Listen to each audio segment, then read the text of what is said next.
students, welcome to our e-learning class 11 economics class.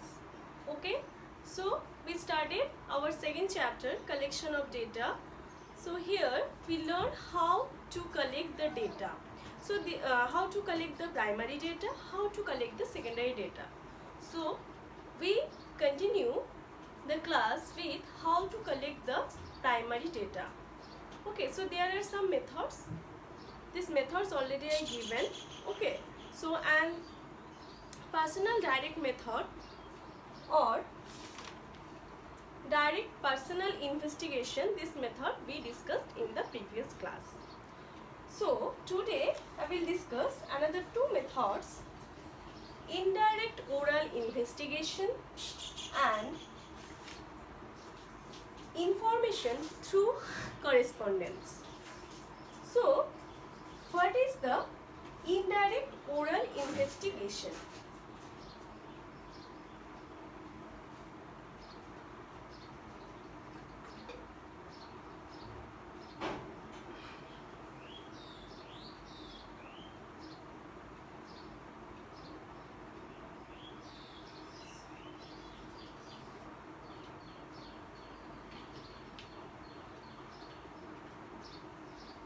So this one also we collect the data verbally or orally, but here we need some other person who not directly related to the who is the main informants.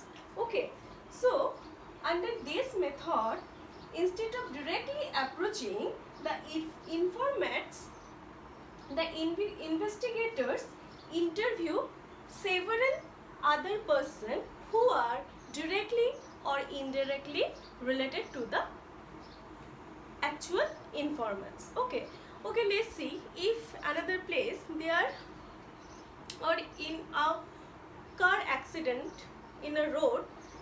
Okay, there are some witnesses are there.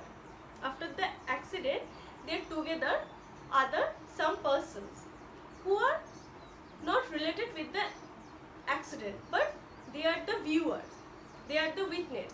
So when police reach that place, they ask to the other person, not to the victim, other person, how to accident happens, who were there. Okay, so when we collect the data through another person who are directly or indirectly related with the informants, this type of sources or method we can say indirect oral investigation method.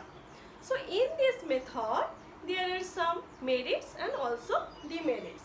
So first discuss merits. So first merits is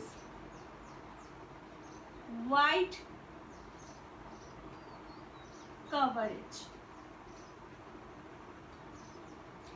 So by this method we can collect the data from the wide range of the area.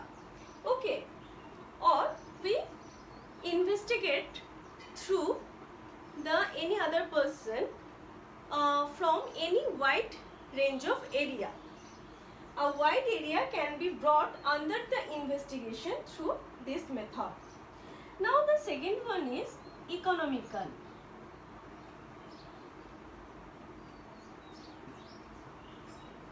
That means less expensive.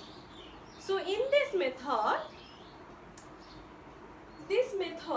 is in terms of time, money, manpower is the less expensive or the economical. Now we come to the demerits.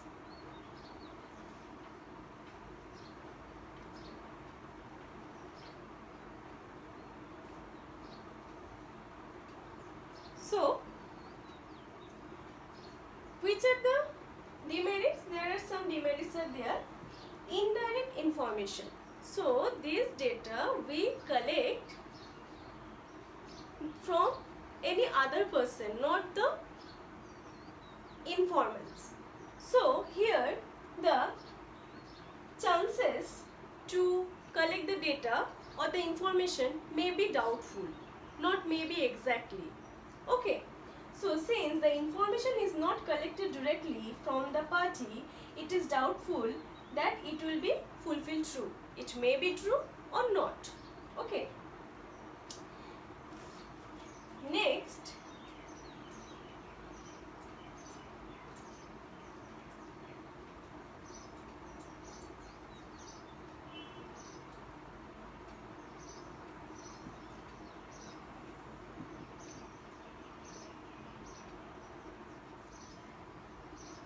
so first is indirect information.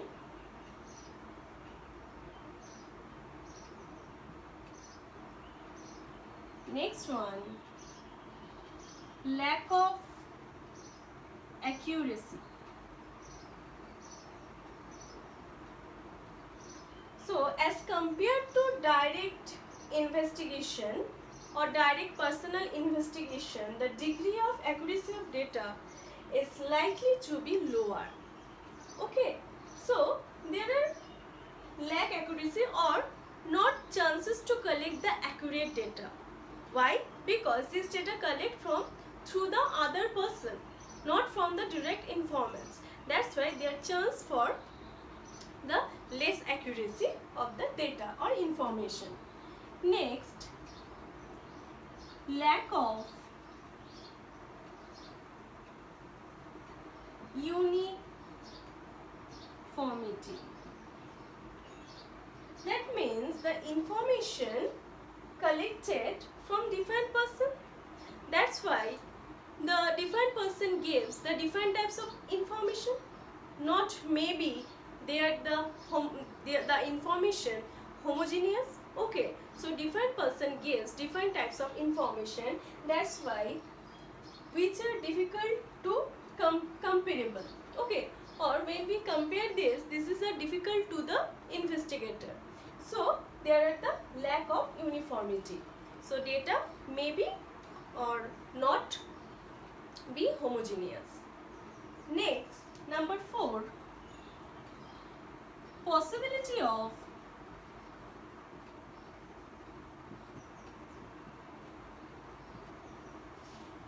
biased information.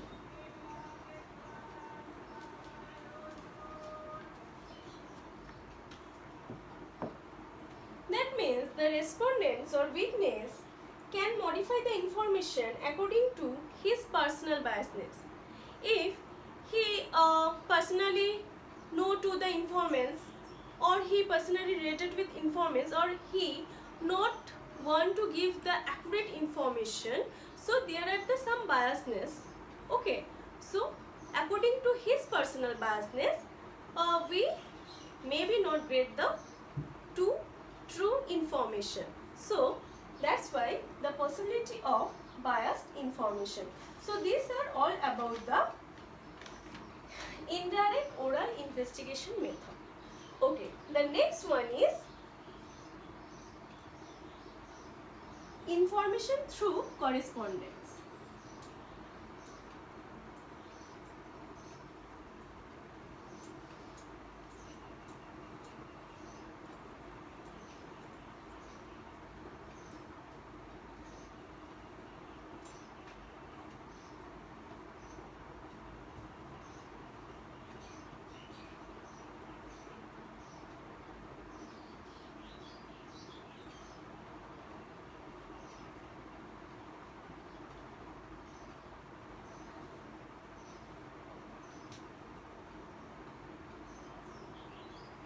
Okay, so under this method, local agents or correspondents are appointed and trained to collect the information from the respondents or informants. Okay, so under this method, we need one person or any local person who know the exactly the information. Okay, so he appointed or trained by the investigator to collect the data. So under this method, there are some merits and demerits also. So merits, First merit is wide coverage.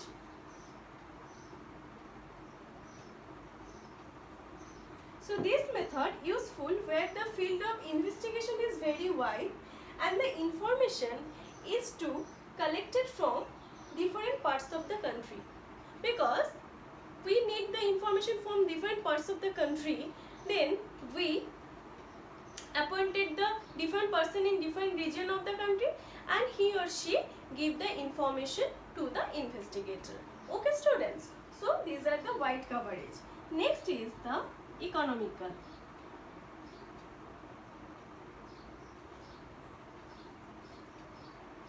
So in this method, investigator not directly collect the data, that's why this is the less expensive. Next one is suitable for special purpose.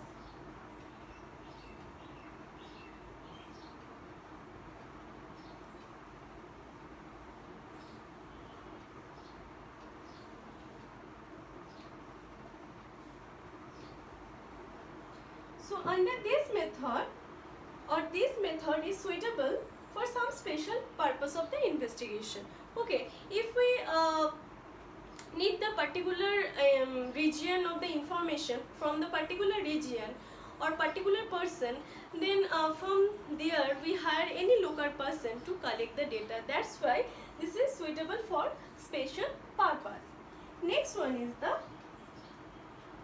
number 4, continuity.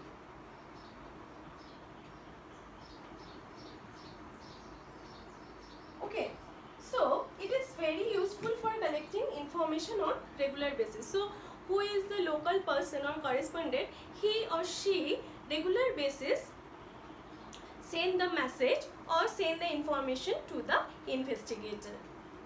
Next, come to the some demerits. These methods also have some demerits.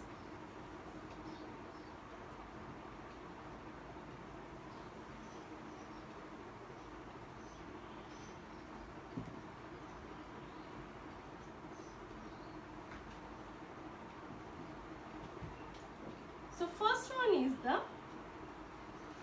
lack of uniformity.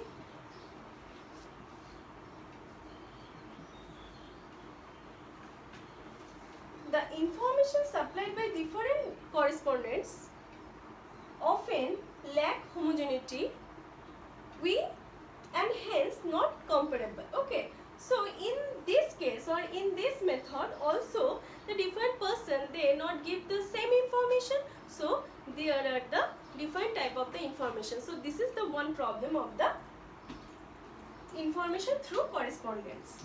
Next one is number 2, lack of reliability. Lack of reliability. So here less chances to collect the reliable data. Who is the correspondent or local person, he or she might not give the accurate data. So there is the less chances of the less reliable of the information. Next one is the less accuracy.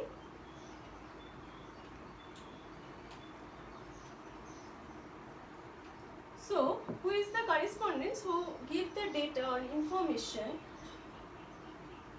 there is the possibility or chances to get the not accurate information.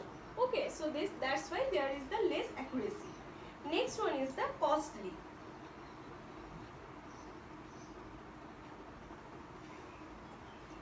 When we appointed some correspondent for collecting the data, so in the different place we have to appoint the different type of the correspondent, so that's why we have to spend the more money. Okay, and also the more times, that's why this method is at one side is the costly. So these are the demerits of the information through correspondence. Okay students, so these are the methods for collecting the primary data. So we have some 2 or 3 methods for collecting the primary data. In the next class we continue this class. So for today, thank you.